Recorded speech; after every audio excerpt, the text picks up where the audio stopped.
પર્વતારોહણનો શોખ કેવી રીતે મેનેજ કર્યો અને ક્યારથી શરૂઆત કરી? એ શોખ તો મને નાનપણથી જ હતો. હું સ્કૂલમાં હતી ત્યારે મારી સ્કૂલમાંથી મને ઓપોર્ચ્યુનિટી મળી હતી ને હું ગઈ હતી. એનો મેઇન એડવાન્ટેજ હોય કે બંનેને એક સરખો શોખ હોય, એટલે ક્યાંય બી આવું કંઈ હોય તો બંને સાથે જઈએ. ઇન્ડિયામાં લેહનો હાઈએસ્ટ છે સ્ટોક કાંગરી. ઓકે. એ શિખર સૌથી પહેલું સર કરેલું. પૈસા હોય એટલે એવરેસ્ટ તો થઈ જાય, પણ એવું નથી. તમારી પાસે ટેકનિકલ નોલેજ હોવું જરૂરી છે તમારી સેફટી માટે. મારું સમિટ તો જ કમ્પ્લીટ થયું કહેવાય કે જો હું જાતે નીચે ઉતરું. એટલે મારે હેલિકોપ્ટર રેસ્ક્યુ નથી કરવું. કેમ્પ 4 થી કેમ્પ 2 એક આંખે આવી છું તો નીચે પણ એક આંખે જ પહોંચી જઈશ. નમસ્કાર દર્શક મિત્રો, ગુડ મોર્નિંગ. કેમ છો? મજામાં ને? હું છું જીનલ અને આપનું સ્વાગત છે આપના મનપસંદ કાર્યક્રમ ગુડ મોર્નિંગ ગુજરાતમાં. દર્શક મિત્રો, એક કહેવત તમે ચોક્કસથી સાંભળી હશે કે age is just a number. પણ શું સાચેમાં આ કહેવત આપણે માનીએ છીએ? શું સાચેમાં તમે 45ના થયા પછી કે 50ના થયા પછી કોઈ નવો શોખ પાડ્યો છે? તમે એવું વિચાર્યું છે કે ઓકે, હવે તો હું 50 વર્ષની થઈ ગઈ છું કે થઈ ગયો છું તો હું રનિંગ કરીશ, તો હું એક્સરસાઇઝ કરીશ, તો હું ટ્રેકિંગ કરીશ? ના, કારણ કે લગભગ આપણે બધા એવું વિચારતા હોઈએ કે ભાઈ આપણે 45ના થયા, 40ના થયા એટલે હવે આપણી આરામ કરવાની ઉંમર છે, હવે આપણી રિટાયરમેન્ટ થવાની ઉંમર છે, હવે આપણે બસ શાંતિથી જીવવાનું, રાઈટ? પણ કેટલાક લોકો એવા હોય છે કે જે આ કહેવતને પૂરેપૂરી અનુસરે છે અને જીવે પણ છે. આજના આપણા જે અતિથિ છે ને એ પણ એવા જ કંઈક છે. અને તમને ખબર છે, એમનો તો રેકોર્ડ છે ને એ પણ એમની એજ સાથે સંકળાયેલો છે. એ જે છે એ ઓલ્ડેસ્ટ વુમન છે ઇન્ડિયાના, જેમણે 7 ખંડના 7 જે શિખરો છે ને એ સર કર્યા છે. 7 સમિટ સર કરનાર ઓલ્ડેસ્ટ વુમન ઇન ઇન્ડિયા એ બન્યા છે. અને આટલું જ નહીં, એ એક ડૉક્ટર છે અને બહુ જ સારી રીતે પોતાની જિંદગીને 50 પછી પણ જીવી રહ્યા છે અને લોકોને પ્રેરણા પૂરી પાડી રહ્યા છે. તો આવો ત્યારે જાણીએ કોણ છે અતિથિ અને એવું તો શું કરે છે. ખૂબ ખૂબ સ્વાગત છે આપનું ડૉક્ટર સુરભી લેઉવા, જે ચીફ મેડિકલ ઓફિસર છે ગુજરાત વિદ્યાપીઠમાં, રાઈટ? અને સાથે સાથે એ પર્વતારોહક છે, માઉન્ટેનિયર છે અને એમણે 7 સમિટ સર કર્યા છે. તો આવો એમની જર્ની વિશે જાણીએ. સુરભી મેમ, આપનું ખૂબ ખૂબ સ્વાગત છે અમારા આ કાર્યક્રમમાં. આપનો ખૂબ ખૂબ આભાર. હવે જે રીતે મેં કીધું કે age is just a number, ઘણા બધા લોકો જે છે ને એને કહેવત તરીકે જ લેતા હોય છે અથવા તો અનુસરતા નથી, પણ તમે એ કરી બતાવ્યું છે અને લોકો સામે તમે એક જીવંત ઉદાહરણ બન્યા છો કે કોઈ પણ ઉંમર એવી નથી હોતી કે તમે કંઈ ના કરી શકો, રાઈટ? તો બિંગ અ ડૉક્ટર, તમે આ પર્વતારોહણનો શોખ કેવી રીતે મેનેજ કર્યો અને ક્યારથી શરૂઆત કરી એના વિશે વાત કરશો? એકચ્યુઅલી પર્વતારોહણનો શોખની શરૂઆત ટ્રેકિંગથી થાય, નોર્મલ નાના ટ્રેક કરવાથી. એ શોખ તો મને નાનપણથી જ હતો. હું સ્કૂલમાં હતી ત્યારે મારી સ્કૂલમાંથી મને ઓપોર્ચ્યુનિટી મળી હતી ને હું ગઈ હતી. પણ પછી સ્ટડી ચાલુ થયું, મેડિકલની સ્ટડી ચાલુ થાય એટલે તમે ઓબ્વિયસલી બીજા બધા શોખ ના કરી શકો. પછી મેરેજ થયા, બચ્ચું આવ્યું, સોશિયલ રિસ્પોન્સિબિલિટીઝ વધી. તો જેમ બધી ફિમેલને હોય છે એમ કે ઘરની જવાબદારીઓ, જોબની જવાબદારીઓ, એ બધી જવાબદારીમાંથી મને જે મારો શોખ હતો એ ક્યાંક એક ખૂણામાં ધકેલાઈ ગયો હતો. પણ જ્યારે મારું બાળક મોટું થયું અને સામાજિક જવાબદારીઓ થોડી ઓછી થઈ, પછી મને મારો શોખ પાછો યાદ આવ્યો અને લગભગ 45 વર્ષની ઉંમર પછી મેં મારા શોખને ફરી જાગૃત કર્યો અને મેં ફરી ટ્રેકિંગ ચાલુ કર્યું. પછી માઉન્ટેનિયરિંગના કોર્સીસ કર્યા અને પર્વતારોહણનું શરૂ કર્યું. ઓકે. તો હવે તમે એવું કીધું કે ટ્રેકિંગ અને માઉન્ટેનિયરિંગ લગભગ બધાને સેમ જેવું લાગતું હોય છે, પણ એ બંનેમાં કોઈ તફાવત ખરો? હા, ટ્રેકિંગ છે એ જેમાં કોઈ ટેકનિકલ નોલેજની જરૂર નથી. સાદા તમે કોઈ પણ ટ્રેકિંગ મીન્સ કે કોઈ પ્રોપર રોડ નહીં, પણ જંગલના જે નાની રસ્તાઓ હોય, કેડીઓ હોય, એમાં તમે જાઓ અને ટ્રેક કર્યો કહેવાય. એ 1 દિવસનો પણ હોઈ શકે, 4 દિવસનો પણ હોઈ શકે, 5 દિવસનો પણ હોઈ શકે. પણ પર્વતારોહણ એટલે કે તમારે પર્વત પર આરોહણ મીન્સ પર્વત ઉપર ચડવાનું છે. ટ્રેકિંગ છે પર્વતની તળેટી સુધીનો રસ્તો છે, આરોહણ છે એ તળેટીથી ઉપરનો રસ્તો છે. એટલે એ 2 ડિફરન્સ છે ટ્રેકિંગ અને પર્વતારોહણમાં. ઓકે. તો તમે એવું કીધું કે તમે 45ની એજમાં તમે શરૂ કર્યું પર્વતારોહણની સફર જે હતી. તો એવું કંઈ ખરું કે તમે આ એજ સુધી કરી શકો કે આ એજ સુધી ના કરી શકો? 45એ તમે જ્યારે શરૂ કરવાનું વિચાર્યું કે ઓકે ચલો હવે આપણે ફ્રી થઈ ગયા છીએ, હવે કરીએ, તો એ વખતે તમારી થોટ પ્રોસેસ શું હતી અને ચેલેન્જીસ શું આવ્યા તમને? મેઇન વસ્તુ તો પહેલેથી હું થોડી મારા ફિઝિકલ ફિટનેસ માટે તો અવેર હતી જ, પણ આની માટેની ફિટનેસ લેવલ એક અલગ હોય.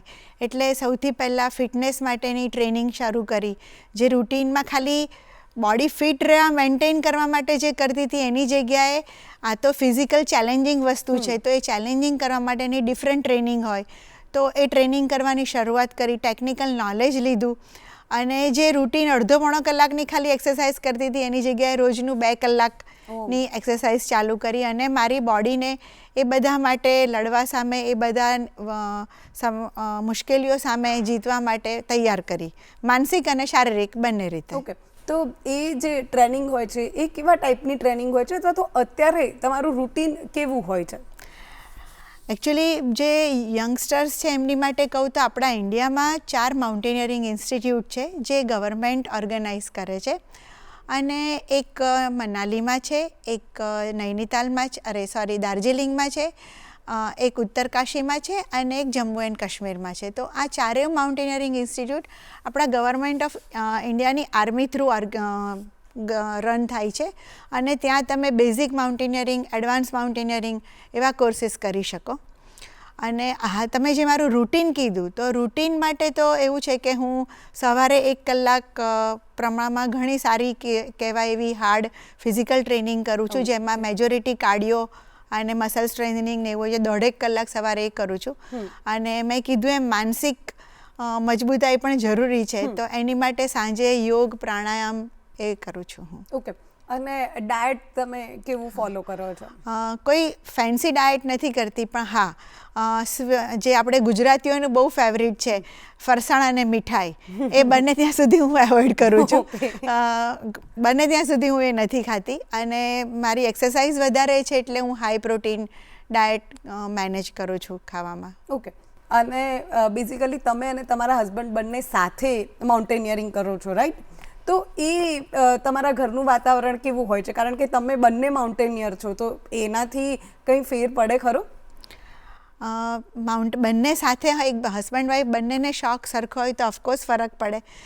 એકલી વાઈફને શોખ હોય તો હસબન્ડને ઘરે પ્રોબ્લેમ થાય, એટલે થોડું પ્રોબ્લેમ થાય, અને હસબન્ડ જતા રહે ને વાઈફ એકલી ઘરે રહે તો એને પ્રોબ્લેમ થાય, એટલે બંનેને શોખ ના હોય ત્યારે થોડું રિસ્ટ્રિક્શન આવે. એનો મેઇન એડવાન્ટેજ હોય કે બંનેને એક સરખો શોખ હોય, એટલે ક્યાંય બી આવું કંઈ હોય તો બંને સાથે જઈએ. એની સામે એ પણ છે કે માઉન્ટેનિયરિંગ થોડું લાઈફ થ્રેટનિંગ એડવેન્ચર છે, તો 2 સાથે હોઈએ તો અમે જોઈન્ટ ફેમિલીમાં રહીએ છીએ, ઇનલોઝ ને એમની સાથે, તો એ લોકોને પણ એક મેન્ટલી પેલું રહે છે પીસ, કે ના 2 જોડે છે તો કંઈ તકલીફ હશે તો વાંધો નહીં આવે, એટલે જોડેનો એ મેજર એડવાન્ટેજ છે. ઓકે, તો જ્યારે તમે 45ના એજ પર તમે જ્યારે રિઝ્યુમ કરી આ તમારી જર્ની, અને પહેલું જ્યારે તમે માઉન્ટેનિયરિંગ કર્યું, તો એ શું ફીલ હતી, અને કયો પહેલો શિખર તમે સર કરવાનું નક્કી કર્યું હતું? સૌથી પહેલું તો સર કરવા માટે ઇન્ડિયામાં લેહનો હાઈએસ્ટ છે સ્ટોક કાંગરી. ઓકે, એ શિખર સૌથી પહેલું સર કરેલું, અને એ વખતની એટલે મેં એ પછી એવરેસ્ટ બી કર્યું, દુનિયાનું સૌથી હાઈએસ્ટ. પણ હંમેશા કહેવાય છે ને કે તમારી જિંદગીનું જે સૌથી પહેલું હોય એ વધારે યાદગાર હોય, એટલે એ વખતનું મોમેન્ટ એ વખતે મને એવું લાગ્યું કે ના, મેં જે વિચાર્યું હતું કે ના હું આ કરીશ, તો મેં એમાં એ અચીવ કરવાની મેં શરૂઆત કરી લીધી. એટલે એ વખતે મને કહું તો સાચું કહું તો એવરેસ્ટ કરતાં પણ વધારે આનંદ એ વખતે થયેલો. ઓકે, તો એ વખતના કોઈ એક્સપિરિયન્સીસ કે એવું કંઈ કે જે તમારે દર્શકો સાથે શેર કરી શકો?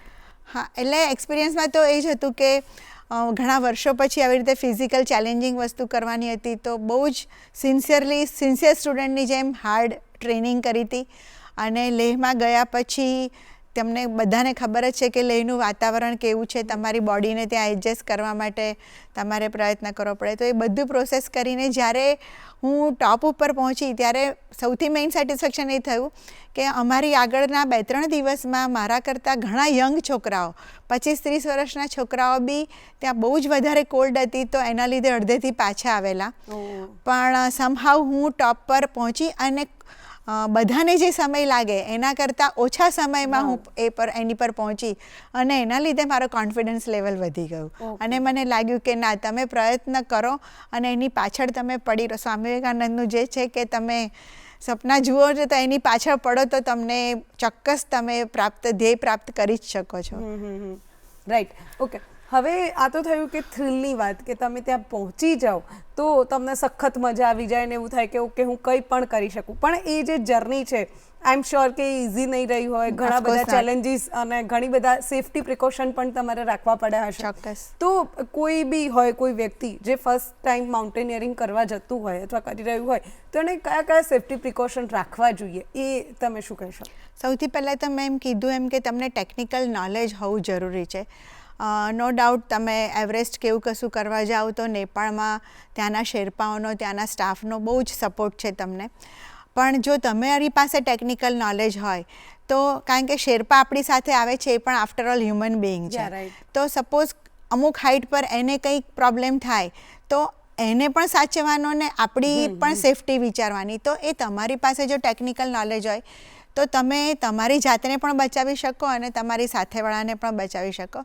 એટલે એક અત્યારે લોકોને મગજમાં એવું છે કે પૈસા હોય એટલે એવરેસ્ટ તો થઈ જાય, પણ એવું નથી. તમારી પાસે ટેકનિકલ નોલેજ હોવું જરૂરી છે તમારી સેફટી માટે. સેકન્ડ થિંગ કે તમે કોઈ પણ જગ્યાની જાઓ તો એની માટે પૂરું મેન્ટલી અને ફિઝિકલી પ્રિપેર થાવ. કારણ કે ઘણા બધા લોકો, ખાસ યંગસ્ટર્સને મારે કહેવાનું કે તમને ઘણા બધા લોકો એવા મળશે કે એવરેસ્ટ પર તો હવે છે ને પૈસા જ ચાલે છે, તમે આટલા પૈસા ખર્ચો ને એટલે તમે પહોંચી જાઓ, પણ એવું નથી હોતું. શ્વાસ તમારે જાતે લેવાનો છે અને ચાલવાનું પણ તમારે જાતે છે. એટલે તમે જે પણ જાઓ એની પહેલાં, હું મારી વાત કરું તો એવરેસ્ટ જવાના એક વર્ષ પહેલેથી ફિઝિકલ ટ્રેનિંગ કરી હતી, 1 વર્ષ સુધી. એટલે ફિઝિકલ ટ્રેનિંગ, મેન્ટલ પીસ, કારણ કે તમે જ્યારે એવરેસ્ટના ટોપ પર પહોંચો છો તો વચ્ચે ઘણી બધી ડેડ બોડીઝ તમને જોવા મળે છે. એટલે એવું નથી કે એવરેસ્ટ સેફ છે, તમારી લાઈફનું ડેન્જર તો છે જ ત્યાં. અને જ્યારે તમે એ બોડી જુઓ, ડેડ બોડી જેને ક્રોસ કરીને તમારે જવાનું છે, એ વખતે તમારું માઇન્ડ વીક પડે, તમને એક થોટ તો આવી જ જાય કે અરે નથી. એટલે તમારે મેન્ટલી બી પ્રિપેર રહેવાનું છે, ફિઝિકલી બી પ્રિપેર રહેવાનું છે. તો ટફનેસ બધી રીતની જરૂરી છે. ઇકોનોમિકલ ઓફકોર્સ, કારણ કે આ જે એડવેન્ચર છે એ બહુ જ કોસ્ટલી એડવેન્ચર છે, એટલે ફાઇનાન્શિયલ સપોર્ટ તો જોઈએ જ, પણ એની સાથે તમારી પાસે પૈસા હોય એટલે જતા રહો એવું નથી. ઓકે. એવું તમે 7 સમિટ સર કર્યા છે, રાઈટ? તો એવો કોઈ થ્રિલિંગ એક્સપિરિયન્સ અથવા તો સૌથી વધારે હાર્ડ તમને કયું સમિટ સર કરવું લાગ્યું હતું? અમેરિકાનું છે દેનાલી કરીને. એ દેનાલી માઉન્ટેન અમારા 7 મને એવરેસ્ટ કરતાં પણ વધારે અઘરું દેનાલી લાગ્યું. અને એનું મુખ્ય કારણ છે કે એવરેસ્ટ નેપાળમાં બહુ બધી સપોર્ટ સિસ્ટમ છે. ત્યાં શેરપાઓ છે અને ત્યાં બધો સ્ટાફ છે કે જે તમને હેલ્પ કરે. પણ દેનાલી એવું માઉન્ટેન છે કે જ્યાં કોઈ જ સપોર્ટ સિસ્ટમ નથી. તમારે 20 દિવસનું રાશન, તમારું પોતાનું, તમારો ટેન્ટ, બધું જ તમારે જાતે કેરી કરીને ચાલવાનું. એટલે હું તમને કહું તો અમે એ વખતે ત્યાં સ્લેજ હોય છે, તમારી બેક ઉપર લાગે, તો સ્લેજમાં ઓલમોસ્ટ 40 kg અને બેકપેકમાં 20 kg, એટલે 60 kg વેઇટ સાથે તમારે ચાલવાનું હોય છે. અને રોજનું 9-10 કલાકનું હોય છે ચાલવાનું. ત્યાં સ્નો જ છે, બીજું કશું જ નથી. એટલે તમારે પાણી પીવું હોય તો બી સ્નોને મેલ્ટ કરીને તમે પાણી મળે. હવે 10-12 કલાક આટલું વજન ખેંચીને તમે પહોંચો ત્યારે પહેલાં તમે તમારો ટેન્ટ લગાડો, પછી પ્રાઇમસ સેટ કરો અને 3 ફીટ ઊંડો ખાડો ખોદીને આઈસ કાઢીને એને મેલ્ટ કરો, ત્યારે તમને પીવા માટે પાણી મળે. એટલે એવું 15-20 દિવસ સુધી કરવું અઘરું છે. મેં કીધું એમ ત્યાં કોઈ જ સપોર્ટ સિસ્ટમ નથી, બધું તમારી જાતે કરવાનું છે. એટલે દેનાલી મારી માટે સૌથી અઘરો માઉન્ટેન છે. ઓકે. કોઈ એવું થ્રિલિંગ એક્સપિરિયન્સ કે જે તમને હંમેશા યાદ રહે અથવા તો સ્કેરીએસ્ટ એક્સપિરિયન્સ હોય તમારો? હા, એવરેસ્ટમાં મારો એક્સપિરિયન્સ હતો જ્યારે અમે ટોપ ઉપર પહોંચ્યા, અમારું સમિટ થઈ ગયું, પણ માઉન્ટેનમાં એવું કહેવાય છે કે જ્યાં સુધી તમે નીચે બેઝ પર તળેટીમાં પાછા ના આવો ત્યાં સુધી તમારું સમિટ કમ્પ્લીટ ના થયું કહેવાય, કારણ કે સેફલી રિટર્ન થવું ઇઝ મોર ઇમ્પોર્ટન્ટ. એટલે જ્યારે સમિટથી થોડાક અમે અચાનક થોડું વેધર બગડ્યું ને બહુ જ વિન્ડ આવવા માંડી, એટલે અમે ફટાફટ નીચે ઉતરતા હતા અને મને ખ્યાલ નથી પણ કઈ રીતે પણ મારા ગોગલ્સનો લેફ્ટ આઈનો ગ્લાસ નીકળી ગયો. હવે ત્યાં તમને બધાને ખ્યાલ જ છે કે સ્નો હોય એની પર સન રિફ્લેક્ટ થાય એટલે એના કિરણો તમારા આંખમાં સીધા જાય તો એ બહુ જ નુકસાન કરે અને તમને સ્નો બ્લાઇન્ડનેસ થઈ શકે. તો મને ખ્યાલ ના આવ્યો અને મને મગજમાં એ વખતે તમે એ હાઇટ ઉપર હોય એટલે તમારું લેક ઓફ ઓક્સિજનના લીધે મગજ બી જલ્દી તમને સિગ્નલ ના આપે કે તમારી સાથે શું થઈ રહ્યું છે તમને ખ્યાલ ના આવે. એટલે મને શરૂઆતમાં ખબર જ ના પડી 5-10 મિનિટ. મને એમ કે પવન આવે છે એટલે મારી આંખમાં એવું થાય છે. મને એવું રિયલાઇઝ ના થયું કે ગોગલ્સ હોય તો પવન આંખમાં જાય જ નહીં. એટલી સિમ્પલ વસ્તુ એ હાઇટ ઉપર રિયલાઇઝ ના થઈ અને 10 મિનિટ પછી ખ્યાલ આવ્યો કે મારો ગોગલ્સ પડી ગયો છે અને જે એક્સપોઝર થયું મારું સનનું એના લીધે લેફ્ટ આઈમાં મને 80% બ્લાઇન્ડનેસ થઈ ગઈ. અને એ બ્લાઇન્ડનેસ સાથે મારે નીચે ઉતરવું ખાસું અઘરું થઈ ગયું. ત્યાં ઓક્સિજન તમારી પાસે લિમિટેડ હોય છે અને ઓછા એ ઓક્સિજન એ ટાઈમમાં તમારો સિલિન્ડર પતે એ ટાઈમમાં તમારે સેફ લેવલે નીચે કેમ્પ 4 પર આવવાનું હોય છે અને એના લીધે મારી સ્પીડ ઓછી થઈ ગઈ હતી. એટલે એક ટાઈમે મારા હસબન્ડ અમે બંને સાથે હતા. એક ટાઈમે મને એવું થયું કે મારી સ્પીડ ઓછી થઈ ગઈ છે, એના લીધે ઓક્સિજન સિલિન્ડર ખાલી થશે ને કંઈ પ્રોબ્લેમ થશે. તો એટલે આ રિયલી કોઈ ડ્રામેટિક નથી, સાચી જ ઘટના છે કે મેં લિટરલી ઊભા રહીને મારા હસબન્ડને કીધું કે મને ઉતરતા વાર લાગી રહી છે, ઓક્સિજન સિલિન્ડર ખાલી થશે તો મારા લીધે તું બી મુશ્કેલીમાં મુકાઈશ અને આપણો દીકરો ને બધા ઘરે રાહ જુએ છે, તું જતો રહે, મારી ભગવાન મને પહોંચાડવાની હશે તો પહોંચાડશે પણ તું મારી રાહ જોઈને મારી સાથે ના રહેશે. એટલે એ પણ સમહાઉ મેનેજ થઈ ગયું. અત્યારે તમારી સામે છું. એટલે પણ એ એક એક્સપિરિયન્સ કેરી અને બટ આઈ એમ શ્યોર કે એ એક્સપિરિયન્સ પછી કદાચ તમારી હિંમત વધારે વધી ગઈ હશે ને એવું હશે કે હવે કોઈ બી ચેલેન્જ આવે તો એટલે કેમ્પ 4 અમે નીચે પહોંચ્યા પછી અમારા શેરપાઓએ કીધું કે કેમ્પ 2 પર પહોંચી રેસ્ક્યુ થાય છે. તો એમણે મને કીધું કે મેડમ કેમ્પ 2 થી આપણે તમારું હેલિકોપ્ટર રેસ્ક્યુ કરાવી દઈએ કારણ કે તમારી બ્લાઇન્ડનેસ છે તો એ લઈ જશે એમ. અને ખુંભુ જે રીજન છે ડાઉન થવાનું એ સૌથી ડેડલીએસ્ટ રીજન હોય છે કેમ્પ 2 પછીનું. તો મને કે આપણે રિસ્ક નથી લેવું પણ મને મારી જાતને ચેલેન્જ આપવી ગમે છે એટલે મેં કીધું કે ના, મારું સમિટ તો જ કમ્પ્લીટ થયું કહેવાય કે જો હું જાતે નીચે ઉતરું. એટલે મારે હેલિકોપ્ટર રેસ્ક્યુ નથી કરવું. કેમ્પ 4 થી કેમ્પ 2 એક આંખે આવી છું તો નીચે પણ એક આંખે જ પહોંચી જઈશ. એટલે પછી મેં રેસ્ક્યુ એવોઇડ કર્યું. વાહ. તો દર્શક મિત્રો જોયું ને કે જો તમારામાં હિંમત હોય ને તો તમે કંઈ પણ કરી શકો. અને લાઈફ તો છે ને થ્રિલનું બીજું નામ છે. આપણે જો લાઈફમાં થ્રિલ નહીં હોય ને તો તમને જીવવાની પણ મજા નહીં આવે. આવા જ ઘણા બધા કિસ્સાઓ આપણે સુરભીબેન પાસેથી જાણવાના છે અને ઘણું બધું હજુ માઉન્ટેનિયરિંગ વિશે પણ જાણવાનું છે. પરંતુ અત્યારે સમય થયો છે એક નાનકડા વિરામનો. મળીએ વિરામ બાદ. વિરામ બાદ આપનું સ્વાગત છે. તો દર્શક મિત્રો, બ્રેક પર જતાં પહેલાં આપણે સુરભીબેનની જર્ની વિશે જાણ્યું, એમના એક કિસ્સા વિશે જાણ્યું કે કેવી રીતે એ 80% બ્લાઇન્ડનેસ સાથે પણ કેમ્પમાં નીચે આવ્યા હતા. તો હજુ ઘણા બધા બીજા કિસ્સાઓ આપણે જાણવાના છે. તો ચલો ત્યારે ચર્ચાના દોરને આગળ વધારીએ. તો બીજી એક વાત મારે તમને એ પૂછવી છે કે રનર્સ ની કરીને આઈ થિંક તમને પ્રોબ્લેમ છે જે આપણે ચર્ચા કરીએ પ્રમાણે.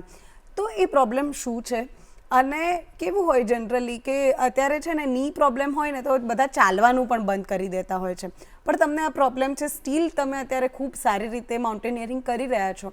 તો એક આ કિસ્સા વિશે જણાવો કે આ પ્રોબ્લેમ શું છે અને એને કેવી રીતે તમે ટેકલ કરી રહ્યા છો. લેમેન લેંગ્વેજમાં રનર્સની કહેવાય છે. એટલે કે તમે તમારા ઘૂંટણની જે ઢાંકણીનું હાડકું હોય એની પાછળ એક કાર્ટિલેજ હોય, એની તકલીફ હોય. એની તકલીફ મને છેલ્લા 10 વર્ષથી છે અને એ તકલીફમાં ડૉક્ટરે મોટાભાગે બધા જ ડૉક્ટરો કહેતા હોય છે પેશન્ટને, એમ મને પણ કહેવામાં આવ્યું હતું કે તમારે બહુ પગથિયા નહીં ચડવાના, પછી તમારે દોડવાનું નહીં. એ બધા મૂવમેન્ટ રિસ્ટ્રિક્શન મારે પણ આવ્યા હતા. પણ મેં તમને કીધું એમ કે તકલીફો કરતાં મારા સપનાઓ વધારે મોટા હતા અને એ પૂરા કરવા મારી માટે વધારે હતા. એટલે મેં મારા ડૉક્ટરને એવું કીધું, ઓર્થોપેડિક ડૉક્ટરને, કે તમે જે કીધું છે એ શક્ય નથી મારી માટે, કારણ કે મારે જે કરવું છે એની માટે મારે ટ્રેનિંગમાં પગથિયા ચડવા પડે અને દોડવું પડે મારા બોડીને ફિટ રાખવા માટે. એટલે મને એનો કોઈ ઓલ્ટરનેટિવ બતાવો. એટલે એમણે કીધું કે ઓલ્ટરનેટિવ કોઈ જ નથી, તારે બંધ જ કરવું પડે, પણ હા, તું ફિઝિયોથેરાપી એક્સરસાઇઝ ને બધું રેગ્યુલર કરીશ તો તને બેનિફિટ રહેશે, થોડું તને સારું રહેશે, એટલું બધું પેઇન નહીં થાય. એટલે એમની એ સલાહ માની અને ફિઝિયોથેરાપી પાસે ગઈ અને રેગ્યુલર એક્સરસાઇઝ જે કરવાની હતી એ શીખી, જે હું રેગ્યુલર કરું છું. એ છતાં પણ હું જ્યારે પહાડોમાં જઉં છું ત્યારે ચડતામાં તો મને વાંધો નથી આવતો, પણ ઉતરતી વખતે મને ઘણો જ દુખાવો થાય છે. એની સ્પેશિયલ એક ની કેપ આવે છે, એ હું પહેરું છું. પણ દુખાવાની સામે મારા સપનાઓ વધારે જરૂરી છે. એટલે હું એને એવોઇડ કરીને એમ, કારણ મને એવું લાગે છે, હું ભલે ડૉક્ટર છું પણ હું એવું માનું છું કે તમે શરીરને જેટલું પંપાળો ને એટલું તમને હેરાન કરે. એટલે એવું પણ નથી કહેતી દર્શક મિત્રોને કે તમને કોઈ તકલીફ હોય તો એને સાવ અનદેખી કરી દો. ના, ચોક્કસ એની માટે પ્રિકોશન લો, પણ પ્રિકોશનની સાથે સાથે તમે એને સાવ વધારે પડતું પ્રાધાન્ય આપી અને તમારી રોજની ક્રિયાઓ કે તમારા સપનાઓની આડે આવે એવું જો હોય તો એનો કંઈક ઉપાય શોધો. અને એ તમને તકલીફ છે એની સાથે રહીને તમે શું કરી શકો છો, કેટલું કરી શકો છો, એ પોઝિટિવલી વિચારી અને એમાં આગળ વધો. ઓકે, હવે તમે પોઝિટિવ વિચારોની વાત કરી છે, તો બીજી મારે એ વાત કરવી છે કે લાઈક 45એ તમે શરૂ કર્યું, પણ જનરલી એવું હોય કે 45 સુધી પહોંચતા, તો ચલો આપણે પુરુષોની વાત ના કરીએ, જો ખાલી સ્ત્રીઓની જ વાત કરીએ, તો સ્ત્રીઓ જો કરિયર હોય ને તો પણ છોડી દેતી હોય, કે જનરલ જોબ કે એવું હોય ને એ બી છોડી દે કે ઓકે હવે આપણે એજ થઈ ગઈ છે, હવે આપણે આરામ કરવાનો છે આ તે. પણ સ્ટીલ તમે being a female, being a doctor, તમે પોતાના સપના કરી રહ્યા છો અત્યારે પૂરા, અને બધું જ ફિઝિકલી તમે ઘણા બધા ચેલેન્જ એક્સેપ્ટ કરી અને એને પ્રૂવ કરી રહ્યા છો પોતાની જાતને. તો આપણા જે દર્શક મિત્રો છે, જે સ્ત્રીઓ જોઈ રહી છે, જે મહિલાઓ છે, એમને તમે શું કહેશો? મહિલાઓને માટે તમારે એક જ વસ્તુ કહેવાનું, જે મારી એજની 45 થી 55 વર્ષની ઉંમરની મહિલાઓ છે એને તમારે એક જ વસ્તુ કહેવાની કે 45 થઈ ગયા એટલે હવે મારું પૂરું. એક તો એ વિચારવાનું છોડી દે. મૂળ જે છે એ માનસિક બ્લોક છે. એટલે મારી 45 ઉંમર થઈ એટલે હું આ ના કરી શકું, આ ના કરી શકું, એ સૌથી પહેલો તો એ બ્લોક દૂર કરવાની જરૂર છે. અને બીજી વસ્તુ કે તમે અત્યાર સુધી તમારા ફેમિલી માટે જીવ્યા છો, તમારી કેરિયર પાછળ દોડ્યા છો, તો હવે જ સમય છે કે જ્યારે તમે તમારા નાનપણમાં કે કોલેજ લાઈફમાં કે સ્કૂલ લાઈફમાં જોયેલા સપના પૂરો કરવાનો તમને સમય મળ્યો છે. તો હવે એ ઓપોર્ચ્યુનિટી તમને મળી છે, મોડી તો મળી છે, તો એ ઓપોર્ચ્યુનિટી, એ તક ઝડપી લો. ઓકે, હવે જો કોઈ એવી ફિમેલ હોય અથવા તો કોઈ બી જનરલ કોઈ બી વ્યક્તિને લાઈક આફ્ટર 40 પોતાનું કંઈક કરવું હોય, જેમ કે એક્સરસાઇઝ, ફિઝિકલ કોઈ બી એક્ટિવિટી કરવી હોય કે કંઈ કરવું હોય, તો બિંગ અ ડૉક્ટર તમે શું એડવાઇસ કરશો કે એમણે સૌથી પહેલાં કયું સ્ટેપ પહેલાં કરવું પડે? હા, જો તમે 40 કે 45 વર્ષની ઉંમર સુધી કોઈ દિવસ કોઈ જ જાતની ફિઝિકલ એક્સરસાઇઝ કે કશું બી ના કર્યું હોય તો સિમ્પલ શરૂઆત ચાલવાથી કરો. નોર્મલ ચાલવામાં કોઈને કશું જ નુકસાન થતું નથી. સિમ્પલ ચાલો, ધીમે ધીમે તમે એમાં તમારી સ્પીડ વધારવાનો પ્રયત્ન કરો. 40-45 વર્ષની ઉંમર પછી તમારામાં રિજિડિટી વધારે આવી જતી હોય છે બોડીના જોઈન્ટ્સમાં, તો સાથે સાથે યોગ પણ ચાલુ કરી શકાય બેઝિક લેવલના. અને પછી ધીમે ધીમે આગળ તમે કોઈનું ગાઈડન્સ લઈને પછી તમારું ફિટનેસ લેવલ વધારી શકો છો. ઓકે, હવે બીજું મારે પૂછવું છે કે તમે વ્યવસાય ડૉક્ટર છો, રાઈટ? અને નેચરોપથીનો તમને અનુભવ છે, એલોપથીનો અનુભવ છે, તો નેચરોપથી જે છે એના વિશે થોડી વાત કરો અને કેવી રીતે એ આપણને બેનિફિશિયલ છે એ કહેશો. નેચરોપથીનું નામ જ છે કુદરતી ઉપચાર. કુદરતી ઉપચાર એટલે કુદરતી વસ્તુઓથી અને કુદરત સાથે રહીને એનો ઉપાય કરવો, એટલે કુદરતી ઉપચાર. આપણી અત્યારની જે ભાગાદોડીની જિંદગી છે, જેમાં તણાવ છે અને જમવાના સમયના ઠેકાણા નથી, સૂવાના સમયના ઠેકાણા નથી, તો એ સમયમાં તમે જેટલું કુદરત સાથે, કુદરતની નજીક જવાનો પ્રયત્ન કરશો એટલું તમારું સ્વાસ્થ્ય સારું રહેશે. તો કશું જ એમાં કોઈ ફેન્સી વસ્તુ નથી. તમે તમારા દાદા પરદાદાને યાદ કરી અને એ લોકો કેવું જીવન જીવતા હતા, 100% તો એવું નહીં જીવી શકીએ ઓફકોર્સ, પણ બને એટલું ખાવા પીવામાં, ખાવાના સમય બને એટલા નિયમિત રાખો, સૂવાનો સમય નિયમિત રાખો. અત્યારે હું જોઉં છું કે નાનાથી માંડીને ઉંમરલાયક બધા જ રાત્રે જમવા કરવાનું પતી જાય પછી મોબાઈલના લીધે જ ઉજાગરા વધી જતા હોય છે. 12 વાગ્યા સુધી સોશિયલ મીડિયાની રીલો જોવી, આ જોવી, એ કામ નથી હકીકતમાં, પણ એ આપણે એક આપણી જીવનનો ભાગ બનાવી દીધો છે અને એ ખોટું નથી એવું આપણા મગજમાં છે. પણ જે ખરેખર તમારો સૂવાનો સમય છે 10-1 વાગ્યાનો, ટાઈમસર સૂઈ જાઓ, સવારે ટાઈમસર ઉઠો, તમારી શરીરને મેં કીધું એમ થોડી કસરત આપો. બીજું, અત્યારે તમને સાચું કહું ને તો મને રવિવારે એવું લાગે છે કે આખા અમદાવાદમાં કોઈના ઘરમાં રસોઈ નહીં બનતી હોય. એટલું બહાર લોકોને જમવાની આદત છે. હું એવું નથી કહેતી કે તમે સ્વાદિષ્ટ ના જમો, બહાર જમો, પણ એક લિમિટ હોય દરેક વસ્તુની. તો આપણે ત્યાં હવે એવું થઈ ગયું છે કે દાબેલી વડાપાઉં ખાવું ઇટ્સ અ નોર્મલ થિંગ, રોટલી શાક ખાવા જેવું છે. કોઈને એમાં ખોટું એવું નથી લાગતું કે આ વસ્તુ ખોટી છે. પ્રોબ્લેમ એનો છે, ખાવાનો પ્રોબ્લેમ નથી. પણ અમે જ્યાં ખાઈ રહ્યા છે કે અમે આ જે રીતે જીવી રહ્યા છે એ અમે ખોટું કરી રહ્યા છે એ રિયલાઇઝ કોઈને નથી થતું. અને એ વસ્તુ જાણવાની ખૂબ જ જરૂરિયાત છે. આપણું ગુજરાતી ખાવાનું, ઘરનું ખાવાનું, નોર્મલ તમે એ ખાઓ, રેગ્યુલર ટાઈમે સૂઈ જાઓ, રેગ્યુલર ટાઈમે ઉઠો, તો તમારા ઘણા બધા પ્રશ્નો એમ જ સોલ્વ થઈ જશે. એની માટે તમારે કોઈની પાસે કશું કરવા જવાની જરૂર નથી. ઓકે, હવે મારે બીજું એ પૂછવું છે કે માઉન્ટેન મૂવર્સ, આઈ થિંક તમે અને તમારા હસબન્ડ કરી રહ્યા છો, એ શું ઇનિશિયેટિવ છે અને એના અંડર શું થઈ રહ્યું છે? એટલે બેઝિકલી માઉન્ટેન મૂવર્સ એક અમારી ટ્રેકિંગ કંપની છે, સેમી પ્રોફેશનલ. બેઝિકલી શરૂઆત જ્યારે અમે લોકો જતા હતા ત્યારે અમને એવું હતું કે મારા દીકરાને પણ લઈને જઈએ. બહુ શરૂઆતની વાત કરું છું, અરાઉન્ડ 2011-12ની. તો એ વખતે એવું હતું કે મારા દીકરાને પણ સાથે લઈ જઈએ. તો અમે એ વખતે એક ગવર્મેન્ટ કંપની થ્રુ ટ્રેકિંગમાં ગયા અને અમને એવું લાગ્યું કે ત્યાંની બહુ બેઝિક સગવડો અને બહુ જ બધું બેઝિક હતું. તો પાછા આવ્યા પછી અમને એવું થયું કે અત્યારના આપણા જે બચ્ચાઓ છે એ જો આવી રીતના ટ્રેકિંગમાં મોકલીશું એકવાર પહેલી જ વારમાં, તો કદાચ જિંદગીમાં ક્યારેય નહીં જાય. તો અત્યારના બચ્ચાઓ અને અત્યારના એડલ્ટ માટે આપણે એવું કંઈક ડિઝાઇન કરીએ કે જેથી એ લોકોને કુદરત સાથે સાનિધ્યમાં મળે, પણ સાથે સાથે એમને થોડી સારી સગવડો પણ મળે. એ વિચારથી અમે માઉન્ટેન મૂવર્સનું સેમી પ્રોફેશનલ ચાલુ કર્યું. બેઝિકલી અમારા ફ્રેન્ડ્સ છે એ લોકોને એવું હતું કે તમે આટલી બધી જગ્યાએ રખડો છો તો અમને લઈ જાઓ. એટલે એમની સાથે લઈને એ રીતે ઇનિશિએટ થયું. અને અત્યારે અમે ઇન્ડિયાની બહાર એવું ઘણી બધી જગ્યાએ લોકોને લઈ જઈએ છીએ. અત્યાર સુધીમાં લગભગ અમે 500થી વધારે લોકોને એવરેસ્ટ બેઝ કેમ્પના ટ્રેક ઉપર લઈ ગયા છે. કૈલાશ માનસરોવર યાત્રા પણ કરાવીએ છીએ અમે લોકોને. એટલે મૂળ વસ્તુ અમને એ છે કે, અને હા, જેમ ઘણા બધા લોકો એકલા બચ્ચાઓને પણ લઈ જાય છે, પણ અમે એવું નથી લઈ જતા. કારણ કે અમે એવું ઈચ્છીએ છીએ કે બચ્ચાઓની સાથે મા બાપ બી હોવા જરૂરી છે. કારણ કે આજકાલ લોકોને ફેમિલી ટાઈમ નથી મળી રહ્યો.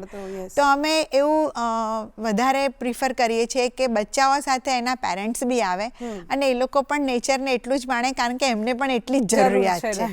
એટલે એવી રીતે અમે કામ કરીએ છીએ. તો તમે આમ એક પ્રકારે કહેવા જોઈએ કે તો તમે ટ્રેનિંગ પણ આપો છો અથવા તો તમે ગાઈડ કરો છો? હા, ગાઈડ કરીએ છીએ. તો એવી કઈ બાબતો છે કે જો તમે ટ્રેકિંગ પર જતા હો અથવા તો પહેલીવાર માઉન્ટેનિયરિંગ માટે જતા હો તો ધ્યાનમાં રાખવી જોઈએ?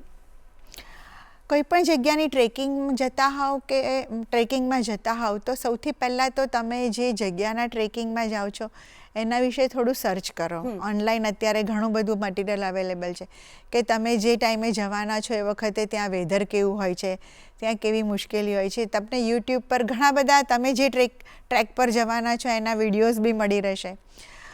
એની માટે પ્રોપર ક્લોધિંગ હોવું જરૂરી છે, પ્રોપર શૂઝ હોવા જરૂરી છે. તમે નોર્મલ સ્પોર્ટ શૂઝ પહેરીને ટ્રેકિંગમાં ના જઈ શકો. ટ્રેકિંગ શૂઝ અલગ પહેરવા પડે. બીજું, મેં કીધું એમ ફિઝિકલી પ્રિપેર થવું પડે. અને બીજું, તમે ટ્રેકિંગમાં જાઓ છો તો ગમે તેટલા પૈસા ખર્ચો, પણ તમને લક્ઝરી રિસોર્ટ જેવું તો નથી જ મળવાનું. એટલે તમારે ફાવશે, ભાવશે ને ચાલશે, એ 3 વસ્તુ મગજમાં રાખી અને ટ્રેકિંગમાં જવું પડશે. અને મૂળ વસ્તુ એ જ છે કે તમે કુદરત સાથે, કુદરતના સાનિધ્ય માટે જઈ રહ્યા છો. આ બધું બધાને એવો પ્રશ્ન હોય, ત્યાં નેટ આવે છે, નેટવર્ક આવે છે, પણ તમે એ બધાથી છૂટવા માટે જ કુદરતમાં જઈ રહ્યા છો. તો 3-4 દિવસ જાઓ તો એ તમે તમારી જાત સાથે ગાળવા માટે જઈ રહ્યા છો. તો તમને ઓછી કે વધતી સગવડ મળે એમાં ખુશ રહો અને કુદરતને માણો.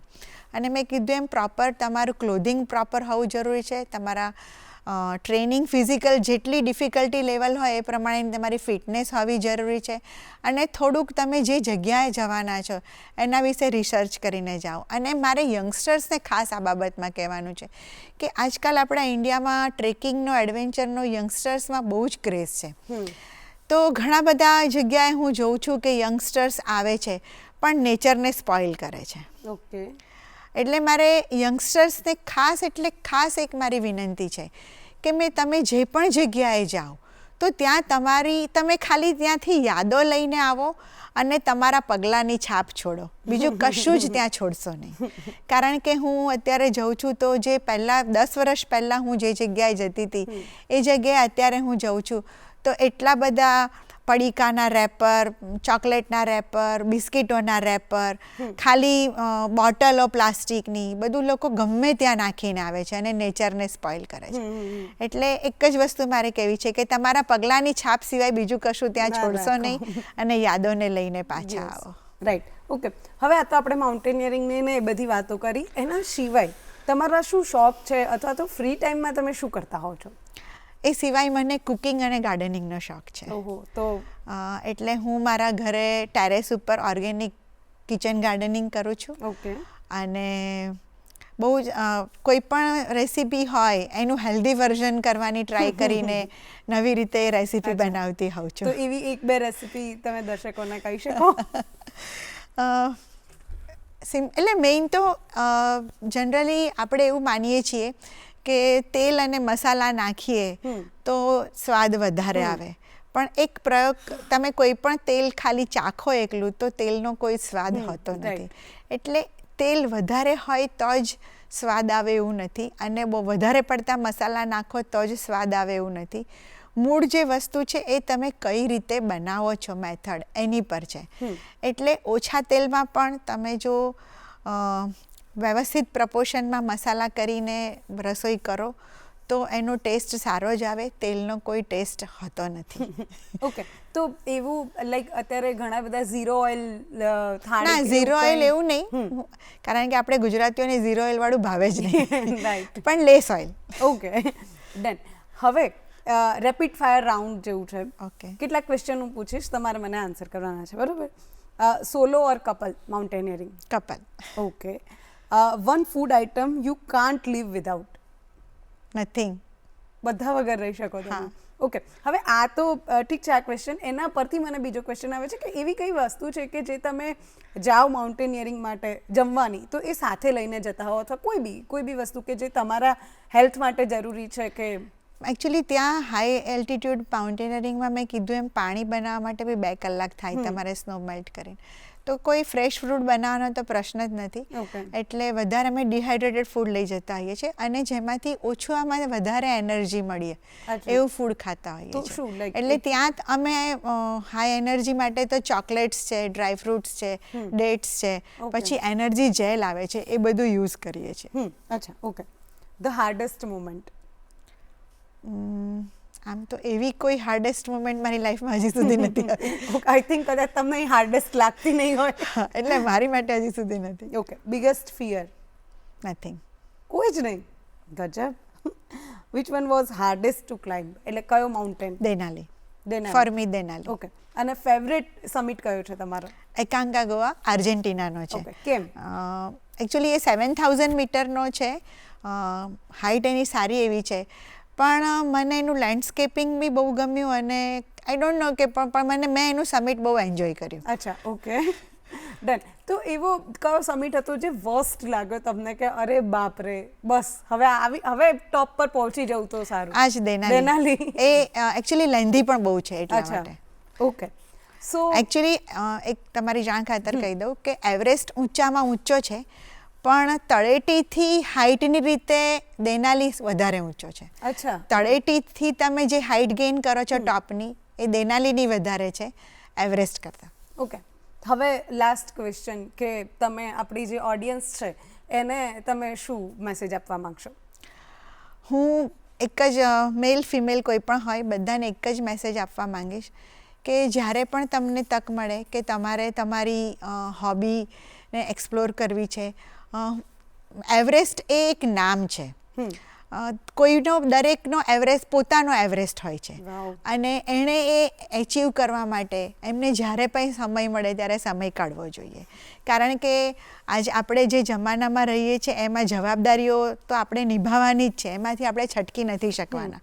પણ આપણે આપણા સપનાને પૂરા કરવા માટે સપનું જોઈશું ખુલ્લી આંખે તો એની માટેનો સમય કાઢી અને પૂરો કરવાનો પ્રયત્ન આપણી તરફથી પૂરો પ્રયત્ન કરવો જોઈએ. ખૂબ ખૂબ આભાર સુરભી મેમ આપનો. આપ અમારી સાથે જોડાયા અને ઘણી બધી સરસ મજાની વાતો કરી અને આઈ એમ શ્યોર આપણા જે દર્શકો છે એ પણ પોતાનો એવરેસ્ટ સર કરવાની હિંમત આજે એમને મળી હશે અને ચોક્કસથી પ્રયત્નો તો કરશે જ, રાઈટ? તો દર્શક મિત્રો, આટલી સરસ મજાની વાતો આપણે કરી છે. તમે ટીવી પર તો આ કાર્યક્રમ નિહાળતા જ હશો, પરંતુ જો તમારે યુટ્યુબ પર પણ જો આ જે કાર્યક્રમ છે એને જોવો હોય તો આપણી ડીડી ન્યૂઝ ગુજરાતી ચેનલ છે એના પર આ કાર્યક્રમ આવે છે એને તમે નિહાળી શકો છો.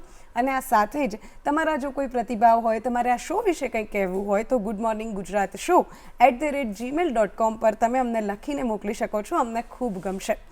હવે વાત એમ છે કે મિત્રો, મારે તમને ઇતિહાસમાં લઈ જવા છે. હજારો વર્ષો જૂની એક વાત છે. એક બીજલ નામના કલાકાર હોય છે અને એ એક ઇન્સ્ટ્રુમેન્ટ વગાડતા હોય છે. આ ઇન્સ્ટ્રુમેન્ટનું નામ હું કદાચ કહીશ ને તો તમને ખબર પણ નહીં હોય, જોયું નહીં હોય, જાણ્યું નહીં હોય. આ ઇન્સ્ટ્રુમેન્ટનું નામ છે સુરંદો. આઈ એમ શ્યોર તમને નહીં ખબર હોય, પણ આ ઘટના ખૂબ રસપ્રદ છે. હવે એવું છે કે આ જે કલાકાર છે એ એક રાજાના દરબારમાં જાય છે અને રાજાનું નામ છે રાયદિયાજ. એ 6 દિવસ સુધી પાણી પીધા વગર સતત દિવસ રાત આ સુરંદો બીજલ કલાકાર જે છે એ વગાડે જાય છે અને રાજા ખૂબ પ્રસન્ન થાય છે. અને છેલ્લે રાજા એમને એવું કહે છે કે માગો, તમારે શું જોઈએ છે? ત્યારે આ જે કલાકાર છે એ રાજાને કહે છે કે મારે તમારું માથું જોઈએ છે. અને આપણા જે રાજા છે રાયદિયાજ એ પળવારનો પણ વિચાર કર્યા વગર એ માથું જે છે એ બીજલ કલાકારના ચરણોમાં ધરી દે છે અને પોતાના જીવનું બલિદાન આપે છે. હવે આ ઘટનાને ઘણા બધા વર્ષો વીતતા ગયા અને એના પછી લતીફ સાઈ જે છે એ સોરઠમાં આ ઘટનાને નોંધે છે અને એ કહે છે કે એ વખતે રાજાએ ફક્ત પોતાનું માથું કલાકારના ચરણોમાં નહોતું ધર્યું, પરંતુ પોતાનો આત્મા જે છે ને એ આ વાદ્યને સમર્પિત કર્યો હતો. તો બસ આજે આ વાદ્યને આપણે સાંભળવાના છીએ. કચ્છના એક કલાકાર છે ઉસ્માન જાટ અને તેમના સાથીઓ જે છે એ આ વાદ્ય વગાડવાના છે. એમની સાથે જોડિયા પાવા અને ઘડાની સંગત કરવાના છે. તો ચલો ત્યારે સાંભળીએ આપણે. અને આવતીકાલે ફરીથી નવા એપિસોડથી મળીશું, નવા અતિથિ સાથે મળીશું. ત્યાં સુધી રજા આપશો. નમસ્કાર.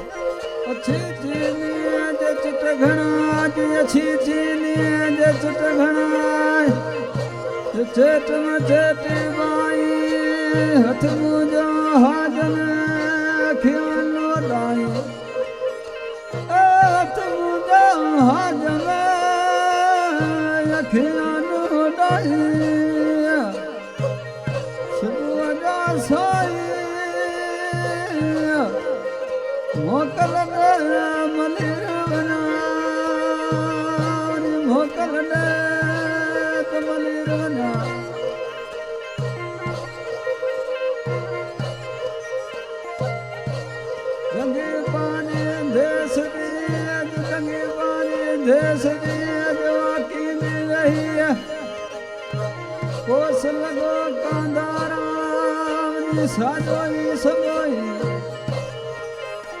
कोस लगो कांदारा साजो सगोई होय में घर गई के सलाम आया सेन जानी होय में घर गई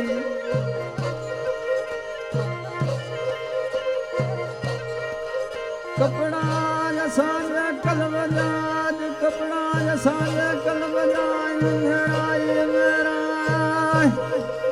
ये धोबन धोता के न के साजन सवारा धोबन धोता के न के साजन सवारा बड़ा बार